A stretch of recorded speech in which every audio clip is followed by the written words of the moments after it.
Thanks for joining us for the second part of Chapter 4. This is my dad's 55 Mercury. I didn't have a chance to work it in the story, so I wanted to just throw that in there so you could at least see it. Coming up, though, remember I had bad problems with the microphone, so I'm a little hard to hear. I tried to fix it where I could. So hopefully you can still hear me. Enjoy.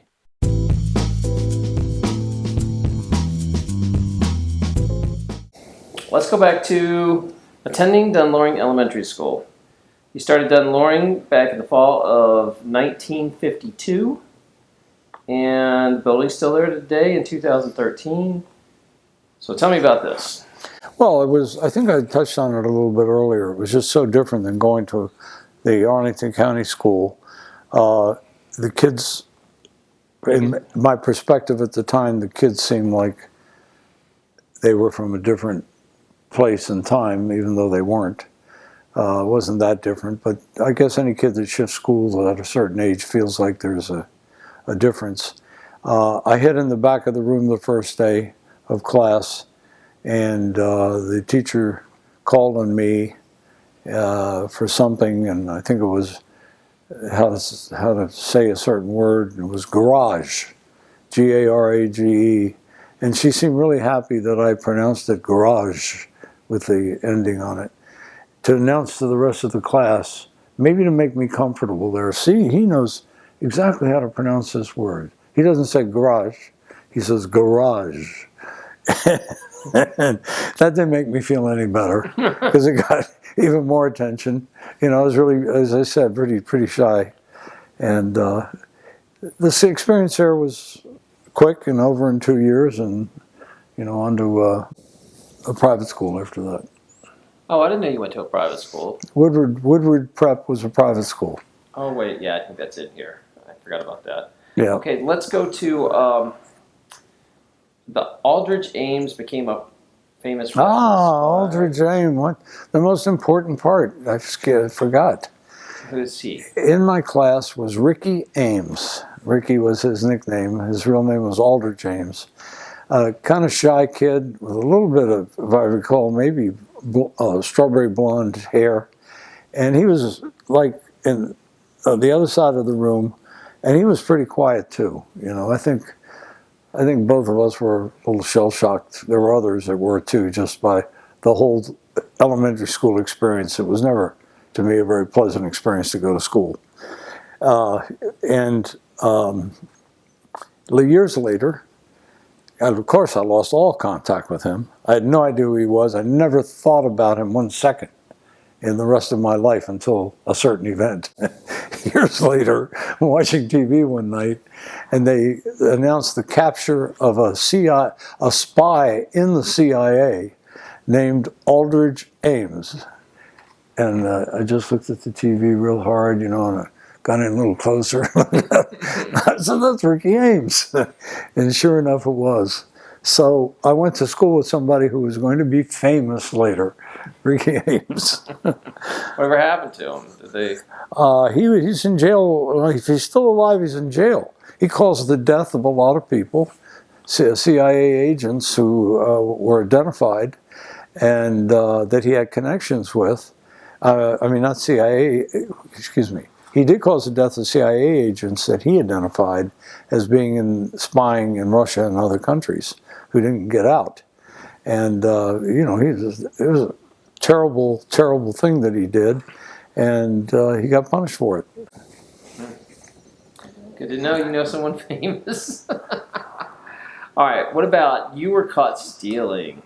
Everybody did. Oh, yes. In elementary school,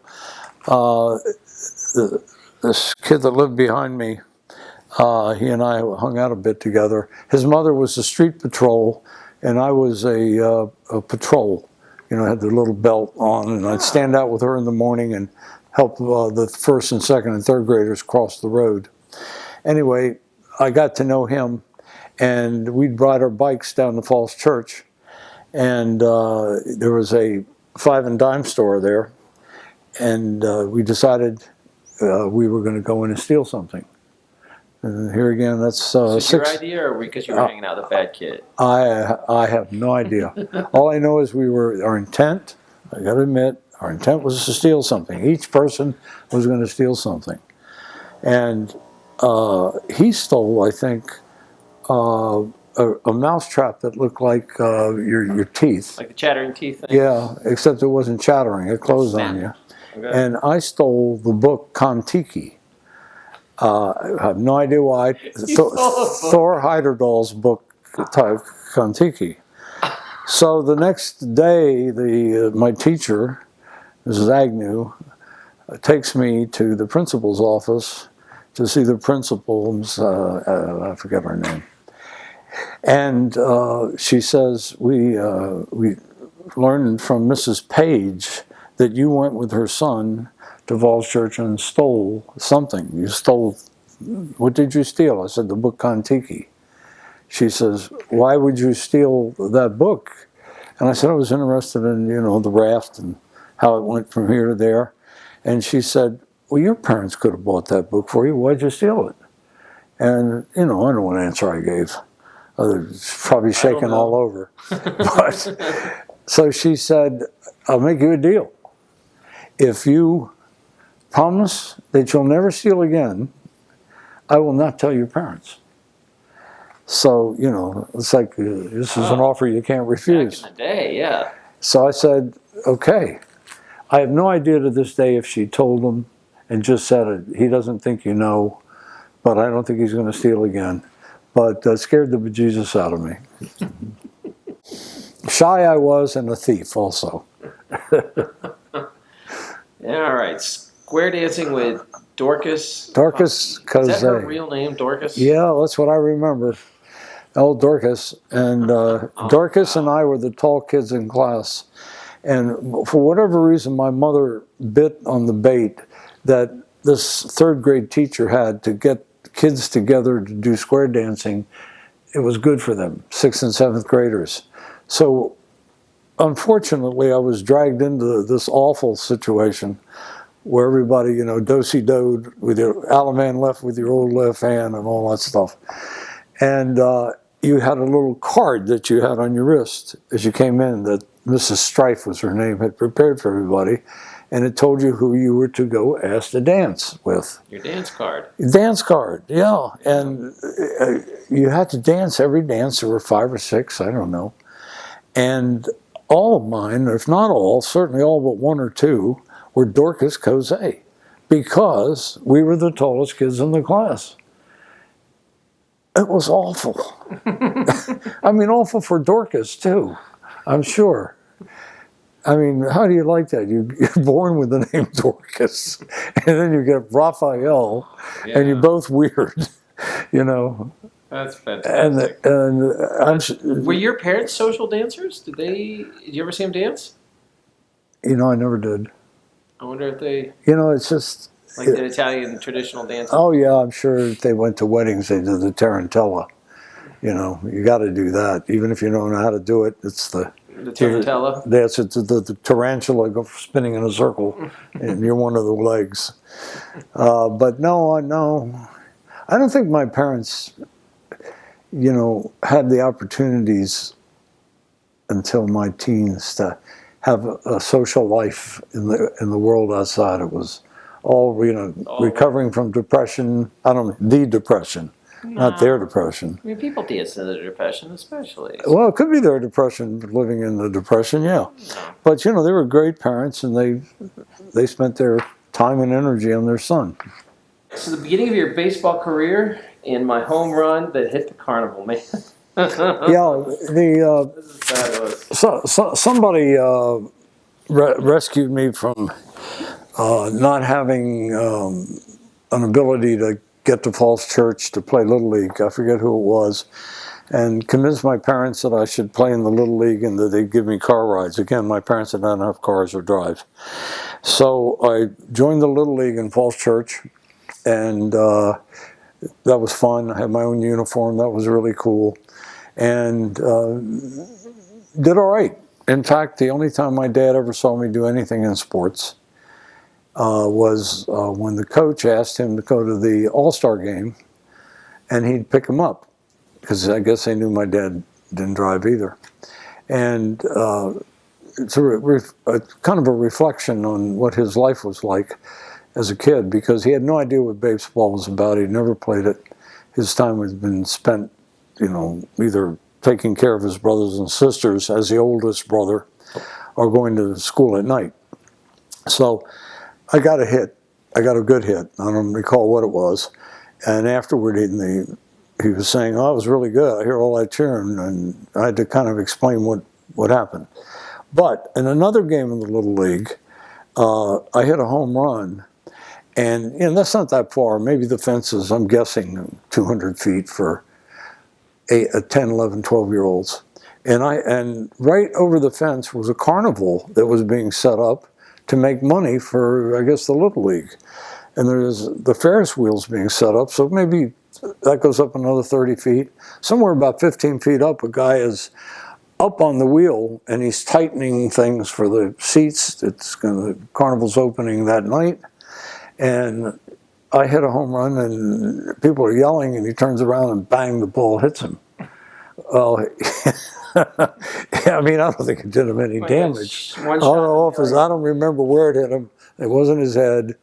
But all I know is I wanted to get the hell out of there when the game was over, because I figured this guy was coming after me.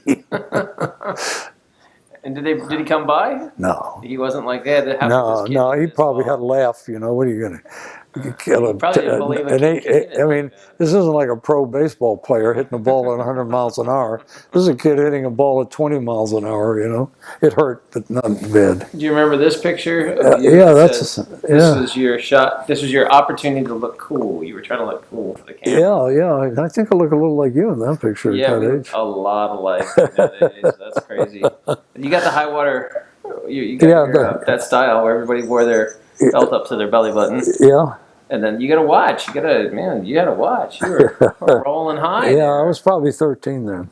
Wow. 14 maybe. That's pretty good to have your own watch back then. Yeah. All right. Then there's a section on the Crone brothers. Yeah, the Crone brothers. That's a bad moment in my life. I forget the girl's first name. It might have been Judy Crone. And she, at this age, I'm starting to know what's going on with girls and what they look like. And this is 7th grade. I'm not in elementary school or in mid school yet. And Judy Crone and another buddy and I did some tree climbing, across the street from my house. And she was, in our minds, really hot, And I made some comment, I think, about maybe looking up her dress or whatever. And I just don't remember distinctly. I'm not trying to avoid it. But she must have told her brothers that night, and they were bad, bad guys. So a couple days later, I'm walking up to the local, what is now 7-Eleven, but it was a little shop about 6 blocks away. And this car pulls over, screeches to a halt. And these two guys, who are 19, 20 years old, come out and just start pounding the hell out of me. Hitting me in the stomach, the head, kicking me, whatever.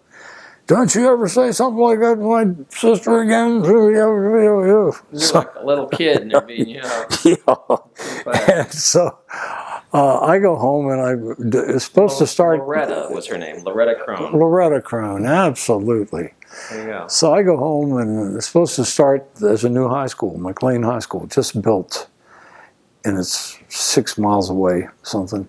Supposed to start that high school in a couple of days, and the Crone brothers, maybe I thought they went to high school there, I don't know.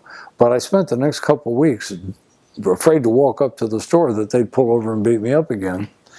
And so finally I told my parents, I don't want to go to school. I don't want to go. Why not? And I told them the story of the Crone brothers. I'm not sure I told them the part about looking up her dress. But anyway, my dad carpooled with a guy whose kids went to a private school 2 blocks from the White House, right next to the executive office building. It was the YMCA, and they had a school, believe it or not. And it was rather cheap for a private school. And his kids were doing well there. And so my dad and mom talked to the schoolmaster there. The tuition was $400 a year. And the schoolmaster said you can have it for $200 if he becomes the manager of the football team.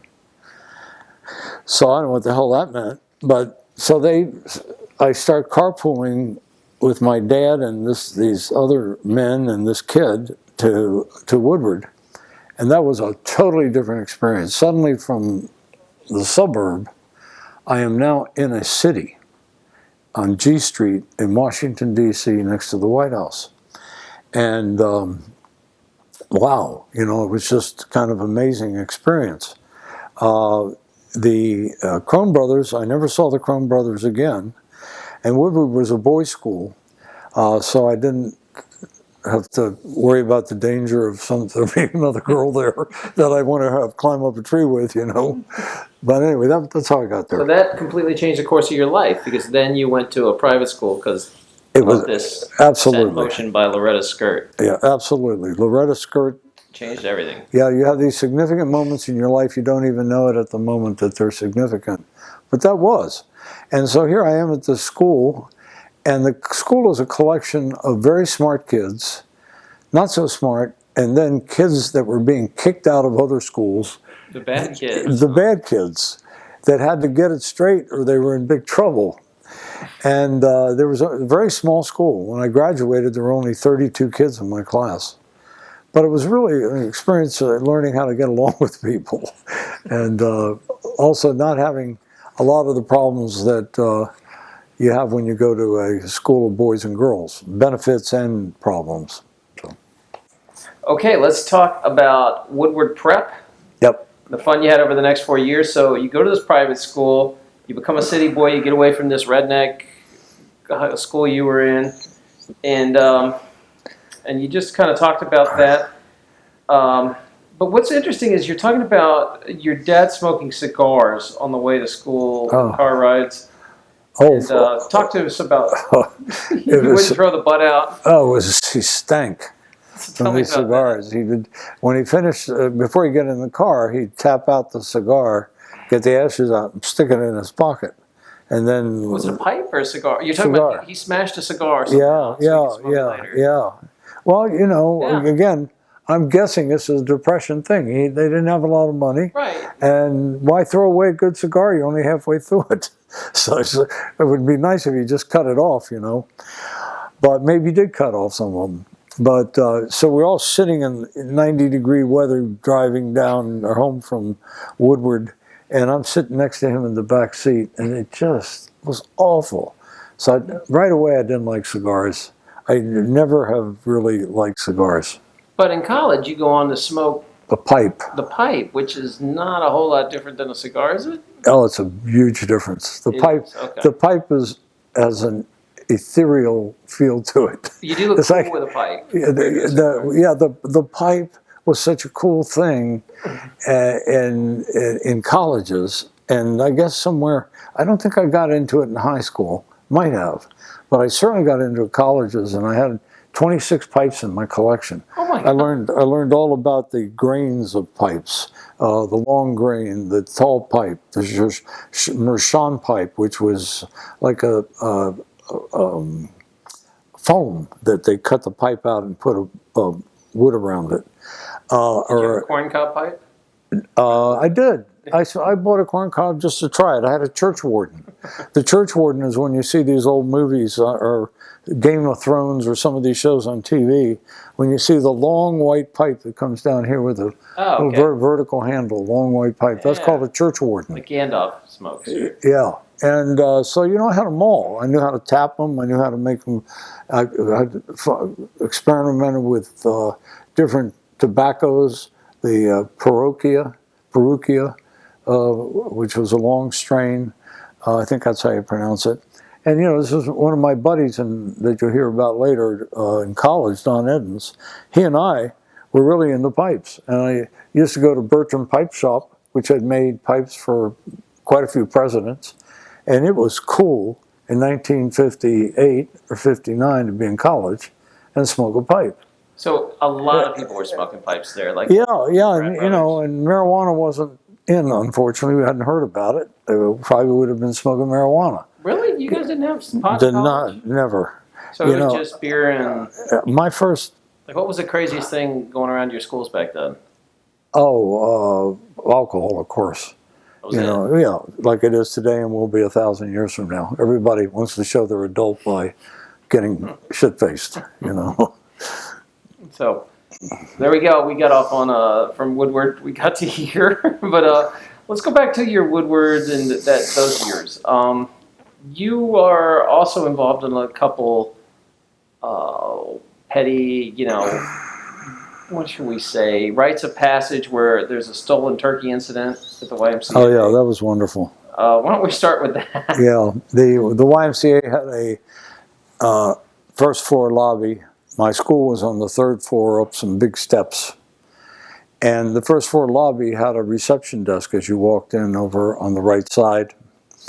And they had a contest to get new members. Whoever would bring in the most new members would win a live turkey. And this is amazing to think that they actually in a business office in the lobby had a cage with a live turkey making noise and everything with a sign on it.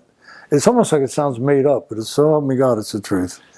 And a sign on it that explains the contest. Yeah, they were asking for something. So of course, you know, several of us, and I was one of maybe 6 or 8 who actually picked up the cage. Several of us decided we were going to steal the cage and take it up and put it in the headmaster's office on the third floor. But how do we do this if they're watching us at the desk? So we got another 10 or 15 guys, so we go in there with like 20, 25 people to hide what's going to happen. They're kind of standing around making noise, and we pick up the cage, and it's like a swarm of bees suddenly going up the stairs, and we hear the guy at the front desk like, "What are you guys doing? What are you guys doing?" And everybody runs, and the 6 of us or 8 of us, whatever it was, holding the thing, look over and see him. We drop the cage, and we all run. There's the cage. The turkey's coming out. Did he get out? Oh, yeah. Oh, yeah. The turkey got out. I don't know how they caught the turkey, but we just ran. So that was funny at the moment, but it was frightening also. And what about this Froggy's car? That's... Froggy? Froggy, this is an embarrassment because it just tells you how foul you can be as a teenager. We had a librarian who was not attractive. She was to us, she was ancient. She looked 200, but she was probably 60. And she had the misfortune of having to watch over you for study hall. If you've been bad in class, you had to go to study hall at 3:20 when school was over and stay there till 4:30. And you had to sit there and pretend like you were studying when you were really thinking about anything else but studying. So we didn't like her, okay, because she was had to be the disciplinarian, and in our minds she looked like a toad, a frog. So she got the nickname Froggy. Awful thinking about it today. But that's the background. Froggy went a-courtin', she did ride, like the song goes. Froggy had a Volkswagen. That was a new thing back then. You know, maybe 10 years Volkswagens have been in this country, but this is a small car. And on G Street, used to nickel parking meters. So to save money, anybody would grab a parking meter and put nickels in it all day long, wipe off the chalk mark that the police would put on the bottom of the tire so they knew you'd been there more than 2 hours. Wipe that off and put your nickels in. So again, this happened at lunch. We're out there and we take a look and there's her car. What better thing to do than go pick it up and carrying it up maybe 12 steps and putting it on the top of the steps of the entrance to the... Because the car was so light, you just carried it up. Yeah, so no, I watched this one. I was not the carrier, but I was there. I participated. I'm not... And the car's picked up. Everybody's laughing, carries up the stairs, dumping on top of the stairs. Again, we hear somebody yelling from the inside, and we broke out, went in all different directions. So from across the street, we hid behind a tree, maybe 100 feet away, And out comes Froggy, and there's her car sitting on the, she'd been called down, and of course she's distraught and probably crying. I don't remember, but why wouldn't she be? These awful kids.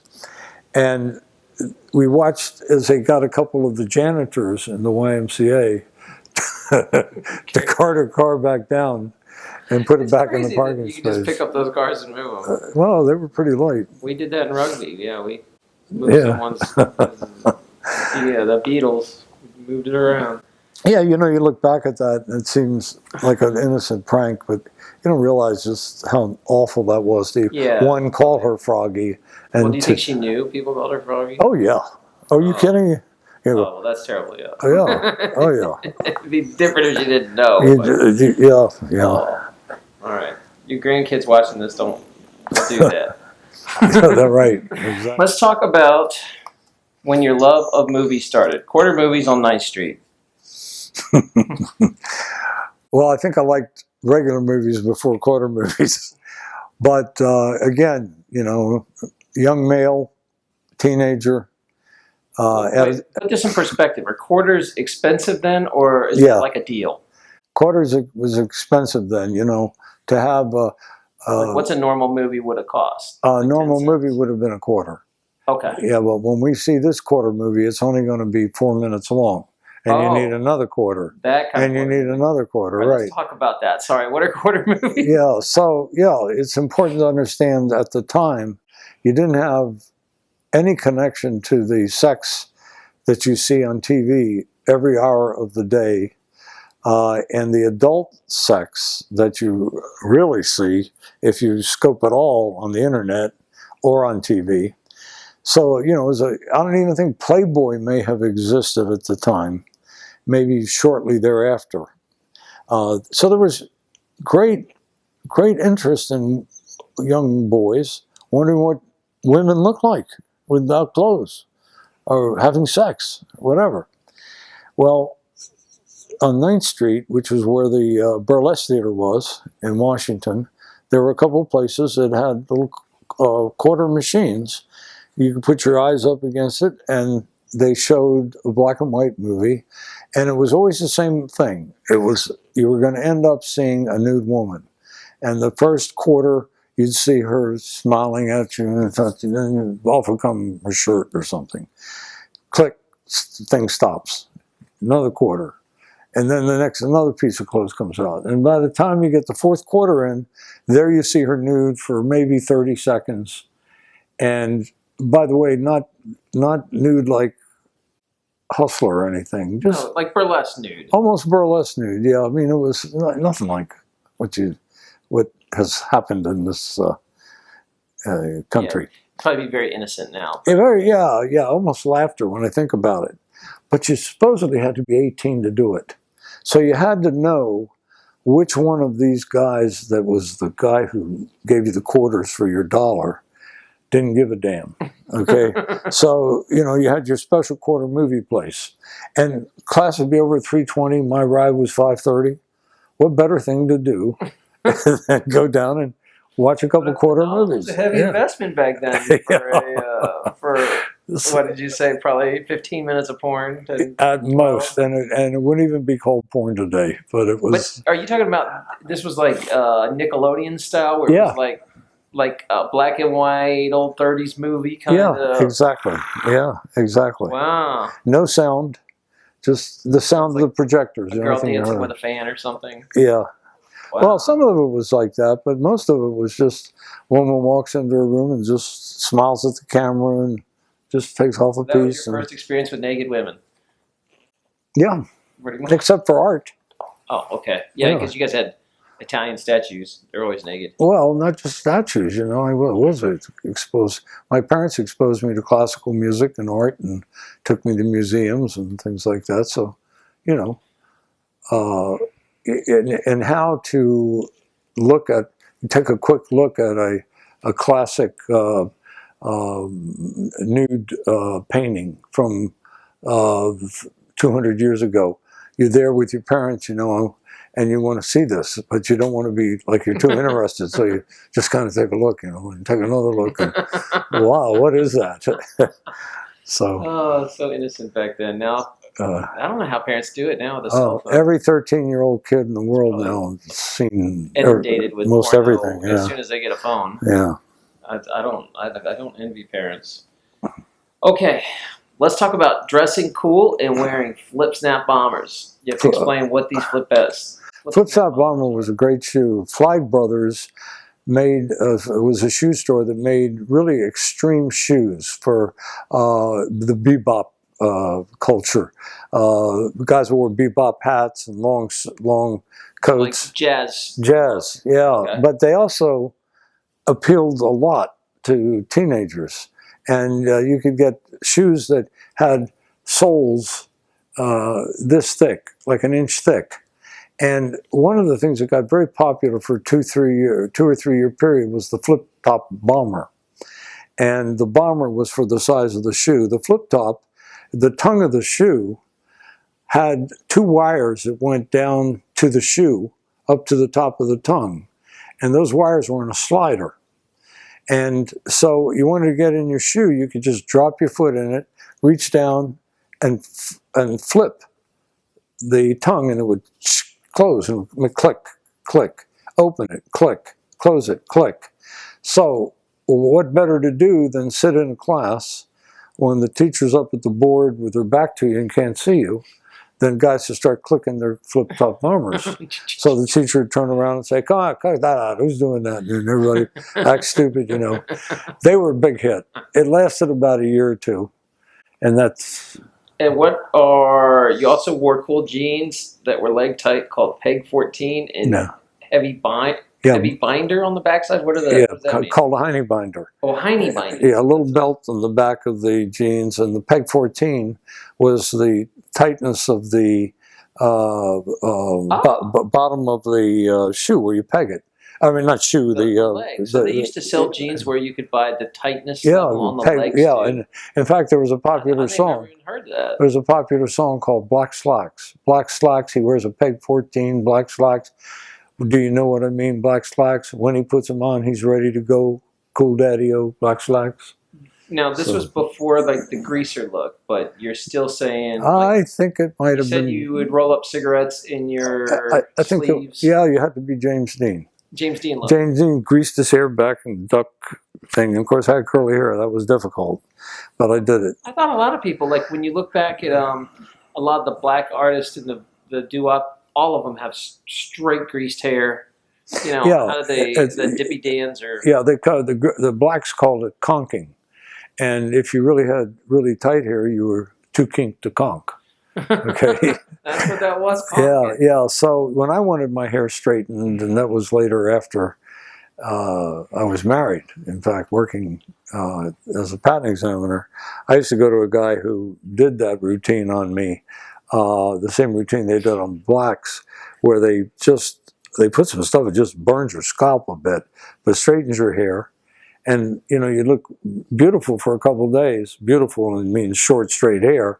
And then it would just start coming back. I mean, you just couldn't conquer it. Relaxer back then to straighten? Well, it wasn't called relaxer. It was actually a 2 or 3 step thing. And I was thinking, because when I see these like old photos and the albums of like Nat King Cole and he has straight hair, that I thought they just put a ton of grease. I think it probably is a ton of grease, but they might have conked you and then put the ton of grease on.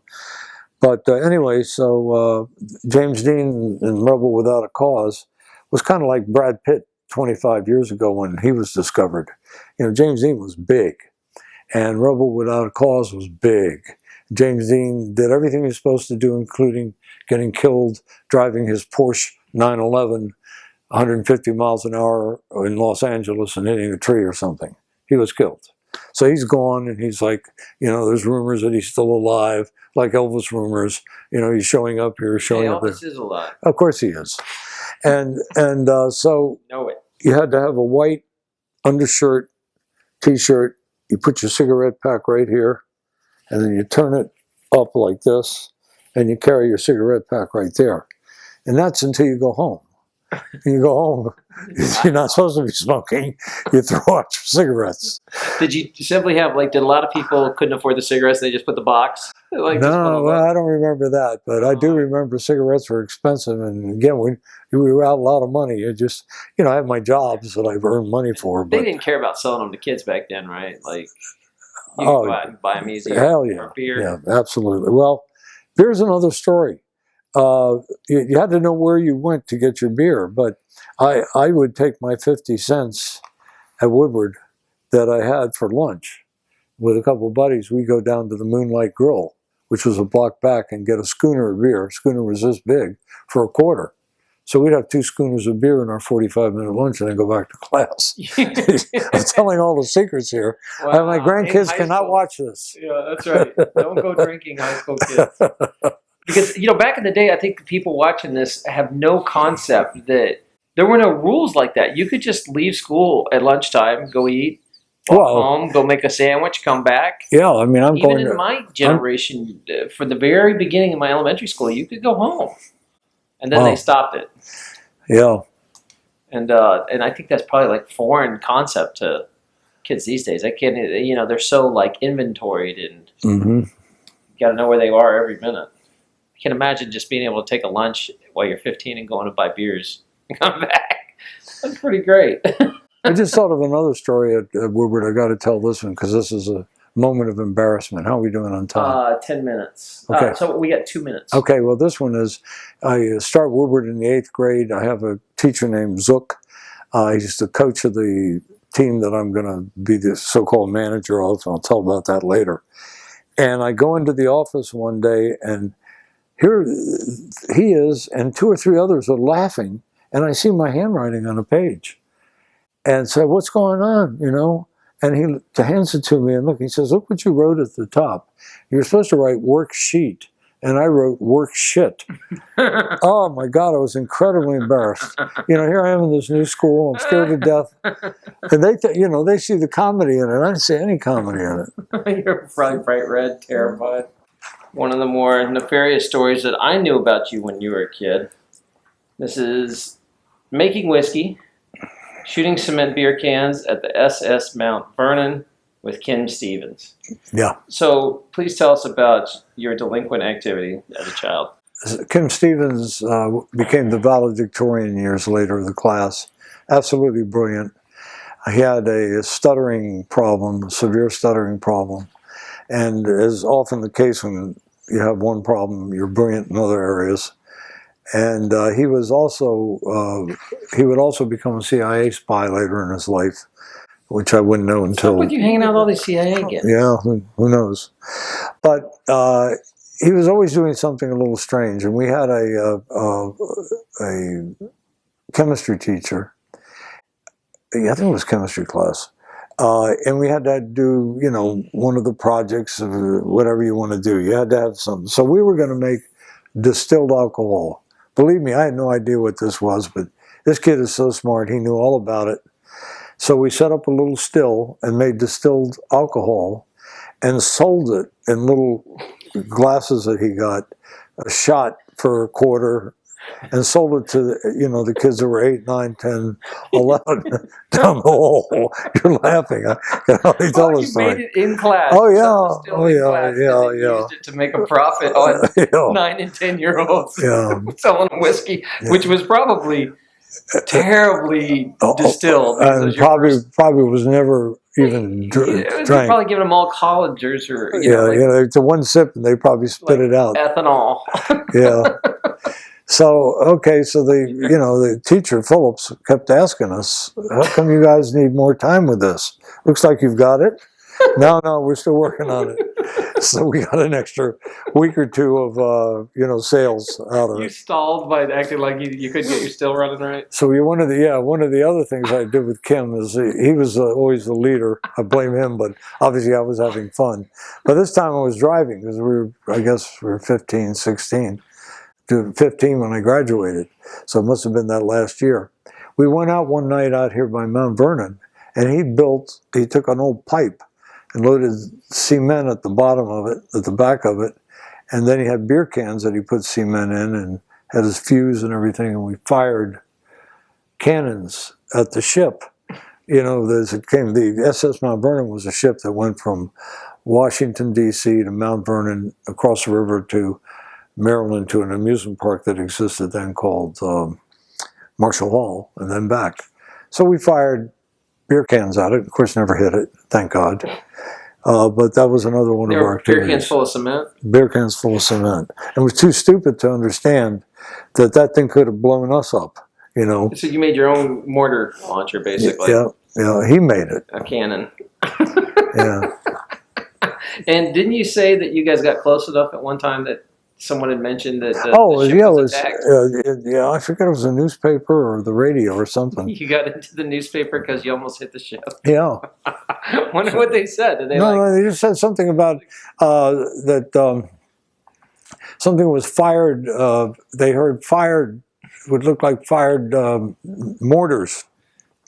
May not have been the word they used, but we were aimed at the ship and missed it, and they didn't know where it came from or anything. We ran out of there. We shot 3 shots and got the hell out. We had no idea if it was going to hit the ship or not. You know, just the idea of saying we did it. Bad kids. All right, that's pretty funny. So what was the I want to go back to this in Woodward. When you got there, you said you were made the football manager. What was the title manager mean? The title manager meant that you picked up all the dirty clothes after each practice and gathered them and gave them to the people at the YMCA who ran the washing machines. And then you'd pick them up the next day when they were clean and put them back in the locker of the students. And you did this for 4 years? No. Somehow I got relieved of it after a year or two. But I did start, I was manager of the basketball team. And that was very fortunate for me because I never really had a chance to play basketball on a solid floor. We played in the yard next to us in Dunn Loring. The basket was up on a tree. There was no backboard, nothing, and we just fire this thing and bounce it around on rocks and everything else. So even though I was the so-called manager, after a while I started playing with the team, and you know, in the practice. And then so Coach Zook, I guess it was my next to last year, started letting me play actually in the games. So I learned how to play basketball. I was never great, but it was a wonderful experience because it's the best of all games, in my opinion, to play. So, let's see. What about swimming naked at the YMCA and the 4-letter word event? Oh yeah, swimming naked. Everybody, every male member, boy or girl, or man, swims naked at the YMCA, at least back then you did. And so I go to the school and you had to take swim class. And the very first day you walk in and, you know, again. What was the point of that? Is it to keep the suits from molding or something? Keep the suits from molding and rats. And, like the kids, because they're kids, they just throw wet suits back in the locker and they absolutely. Okay, so that makes sense why they would make them. Later on in college, I actually taught at GW. I taught swimming. And here are all these 19-year-old boys. You know, they don't know what's coming.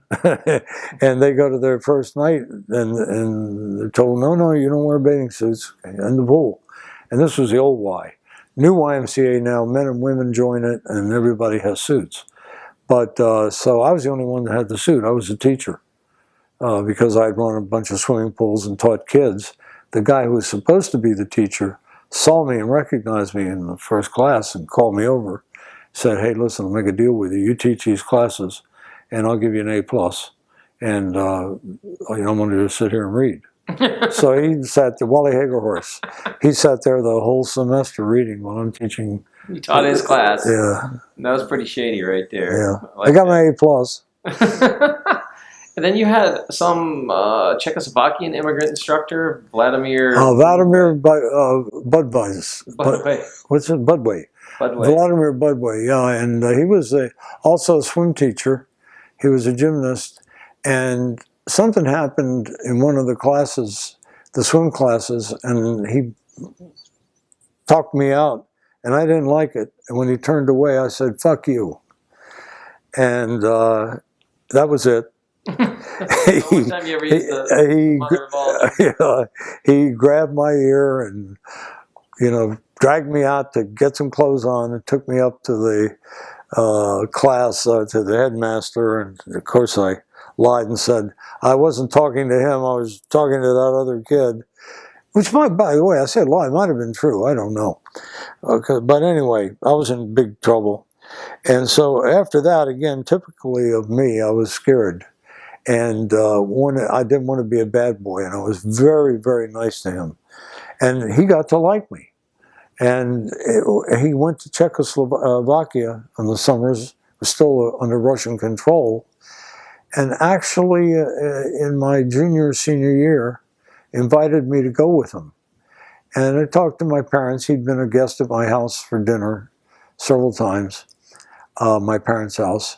And we couldn't afford it, and I didn't go with him. It was a good thing. He had said, by the way, you'd be able to afford it. We'd sleep on the beaches at night, and this, I know all the places to go. Well, on the front page of the Washington Post, there he is, arrested as a spy by the communists. Oh my gosh, another spy guy? Yeah, what the hell's going on in your school? I don't know. I can't believe he was a spy, because what could he be spying on, teaching swimming to a bunch of naked boys? And he just sat and read, right? He what? Wasn't he the guy that was reading or not? Was that a different guy? That's a different guy. Oh, yes, okay, this guy. So anyway, it wasn't until 10 years later I ran into him that he was back in this country. And he told me that story and told me how, lucky I was that I didn't go. Because I'd have been arrested too. Wow, you would have been a spy. Yeah, yeah. Now, but you said also that you had got sent to a study hall and all your buddies were having fun in the boys' room and playing ping pong and cards, and smoking cigarettes, acting cool. You were stuck there. But then you took this advantage because later on you became a Red Cross water safety instructor. Correct. And that was not easy to get back then. I don't know if it is now, but you had to swim 70 laps. Said 9 strokes. All 9 strokes, you had to do them perfectly. And most people don't even know there are 9 strokes, including many of the Olympic athletes, because they concentrate on 1 or 2 strokes. But there are 9 strokes, and you had to do them all. And so I got my water safety instructor, by the way, my candidacy was supported by Vladimir Budway. And he convinced the guy who did it for the whole Washington area, Joe Aronoff, that I should pass. And I got it. And so I paid for a good part of my college tuition by teaching swimming and running swimming pools. So it was a nice way to spend a summer until I got a job as an engineering aide. And then I took that because I had to start going into engineering. But it was good. We're going to talk about 3 particular nights of drinking with Ronnie Schiff. Schiff, excuse me. Yes. Ronnie Schiff. Tell me about Ronnie Schiff. Ronnie Schiff was a friend of mine who I met at Woodward, who went there to up his grades in his grade average so he could get into college. He had not had the best grades when he went to Falls Church High, and so he had to be what was called a postgraduate student, even though he was only 18. And Ronnie lived in Falls Church, and I used to pick him up and drive down to school, park a car, and we had several incidents. Ronnie is an example of a person that cannot easily hold liquor, maybe for an allergy or something. But on several different embarrassing occasions, he unloaded and double dates that I was with him on. One of them was a young woman, very pretty, very nice, blind date for him. I think they had a nice time. Double date with me, pulled up to her door, and he went to say goodnight to her, and of course, just about the time he was going to try to kiss her, he exploded. He threw up. It's like a movie. He threw up all over? Yeah. And he used to come on Sundays to my house to eat with my parents. And then Saturday nights and also Sunday nights, we go to his house. His dad was a butcher for Giant Food. and we'd bring home what were called skirt steaks and cook them on the grill, and they were terrific. So on one Saturday night, I brought him home at midnight or something from whatever we were doing, and I came to get him the next Sunday morning to come up to my house for lunch. And when I walked into his room, his parents were, when I walked into the house, his parents were sitting there watching TV. And I said, "Good morning, Mr. and Mrs. Schiff," and they gave me the grunts and evil eye. And I said, "Where's Ronnie?" And they pointed up the stairs, and I went up to his room, and he was recovering from the night before. And I said, "Hey, your parents seem like they're really angry at me. What's going on?" And he says, "Well," he says, "they blame you for getting me drunk last night." He says, "I came into the house, they're watching TV. I immediately tripped on my mom's new carpet, fell on the floor, and threw up on it." So that's how we started that Sunday.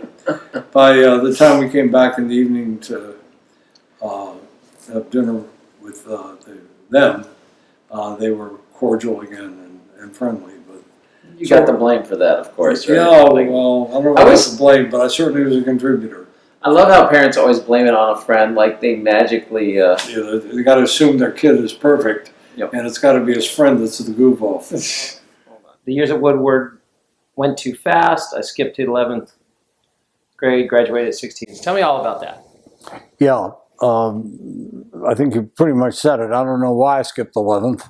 I think it's probably because I started there early and took a lot of courses. And for whatever reason, money saving, whatever, I had the option of doing that, and we did it. Looking back on it, I think it was a mistake because when I went to college, I was just barely turning 16, and it was frightening. But Woodward was a great experience for me, and it got me through where I needed to be to go to college. So you jumped a couple grades, you went to college, Mm-hmm. and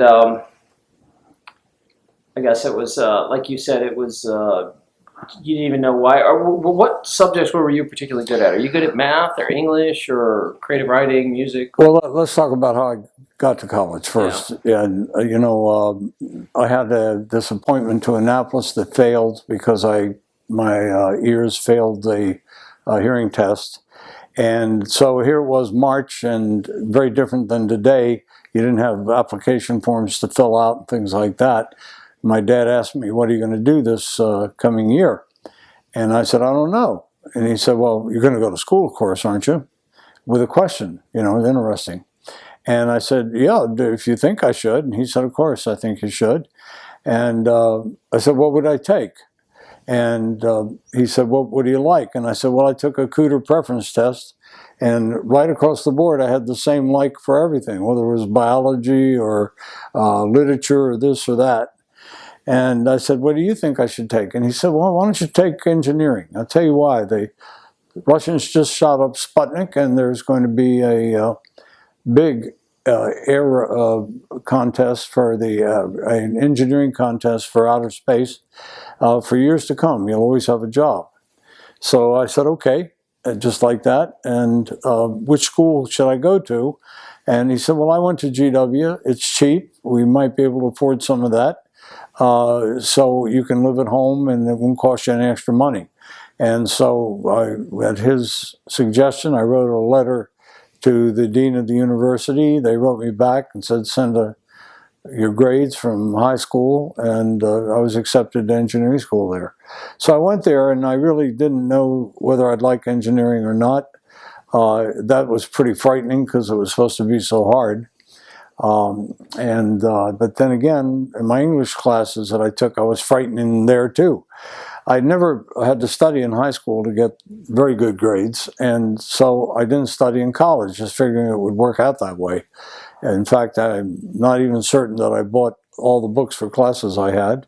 So when the grades came out at the end of the first semester, I flunked analytic geometry, barely passed chemistry, and got a B in English, I think, or something like that. And I ended up with a 1.2 GPA. And that was at a time when GPAs weren't padded like they are in the last 20 years. If you had a 3.0 as a B, that was a damn good grade. Where a 3.0 today, you just kind of look at it and say, why couldn't you get higher? But this was a 1.2, and the dean called me in and said that if your odds are very much against you, you only have one semester at GW to fix this. If you don't have a 2.0 average balanced at the end of your first year, you're out. No ifs, ands, or buts. And he said that he knew my dad who went there, and Dad, I think, graduated top of his class. And he just pointed at my head and said, I'm thinking there must be something between those ears, knowing your dad, and meaning hopefully he had some intelligence. So I went out and bought books. I think I even got a tutor for one course. Went and got an A in analytic geometry and came out with a 2.01 or something like that at the end of the first year. Just barely made it because I got A's and a couple of B's, I think, in the second semester. So that's why it wasn't really wise to, I think, in effect, skip 2 years of school, one in elementary school, I think second grade, and then 11th grade later. So Yeah, 16 is pretty young to be in college. it was frightening. With all the women there and all the activities. And That was a new experience too. I hadn't been in class with women, and that was a distraction. So. Yeah. Let's talk about that. You were thinking about going to Annapolis, and what happened? Well, the Navy invited me to go on a buddy cruise where they would invite seniors who were programmed to come to Annapolis. And I ended It was up like a recruiting cruise where they were trying to recruit students and get you interested in the Navy. No, I don't think so. It was more like you've been accepted, and we went just to give you an idea how much fun it's going to be. Ah, I think. you were already accepted. Oh yeah. I had an appointment. I think it was called an appointment that Roy Hill, who was the congressman in the area, had designated me as one of the people that should go there. So we went out on a cruise on the U.S.S. Newport News cruiser, big ship. For me, it was big. And I did not hear them talk about putting earplugs into your ears before they shot the big guns. They were shooting at a moving target, dragged by an airplane, mile or two out, whatever, maybe 5 miles out, I don't know. But we're up in the turret, and they're blasting these guns. It was cold, it was windy. And for whatever reason, I came down with ear infections. It's a 3-day cruise, and there was no doctor on board. All they could do was give you aspirin. And when I got into port, I couldn't hear. I was all stuffed up or whatever. And for 2 or 3 weeks, I had real problems hearing, and then finally got treated by an ear doctor, and that cleared. But then I had punctuated eardrums, and I could not pass the physical for that reason. And that's why you went. Yeah. That's exactly why I was left in March with the idea, what are you going to do next year, because that's when I heard that I couldn't go. Thanks for watching this much. We will continue with Chapter 5. This should just autoplay right into it so you can keep watching. If it doesn't, that means I haven't finished it yet, and it'll be up shortly. So hang in there. Thanks for watching.